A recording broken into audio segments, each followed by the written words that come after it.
সব ঠিক থাকলে আইসিসি টেস্ট চ্যাম্পিয়নশিপের ২টি টেস্ট খেলতে আগামী মাসে বাংলাদেশ সফরে আসবে দক্ষিণ আফ্রিকা ক্রিকেট দল। সেই সিরিজকে সামনে রেখে পূর্ণাঙ্গ সূচি প্রকাশ করেছে বাংলাদেশ ক্রিকেট বোর্ড বিসিবি।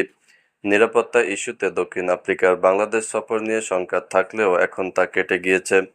সোমবার ৩০ সেপ্টেম্বর বিসিবির প্রকাশিত সূচি অনুযায়ী আগামী ১৬ই অক্টোবর বাংলাদেশে আসবে প্রোটিয়ারা।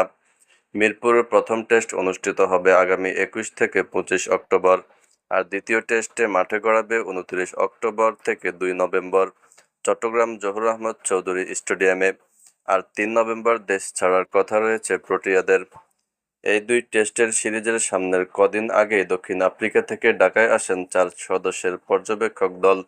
যে দলে ছিলেন দক্ষিণ আফ্রিকার ক্রিকেট অপারেশনস ম্যানেজার, দক্ষিণ আফ্রিকা দলের সিকিউরিটি ম্যানেজার, নিরাপত্তা পরামর্শক ও দক্ষিণ আফ্রিকার ক্রিকেটারদের সংগঠনের প্রতিনিধি। মূলত তাদের গ্রিন সিগন্যালের পরই দল পাঠাতে রাজি হয়েছে দক্ষিণ আফ্রিকা। বর্তমানে পরিস্থিতি স্বাভাবিক থাকায় দক্ষিণ আফ্রিকা সিরিজের নিরাপত্তা ব্যবস্থা থাকবে অন্যান্য আন্তর্জাতিক সিরিজের মতোই। তাতে বাড়তি কিছু যোগ হচ্ছে না বলেই জানা গিয়েছে।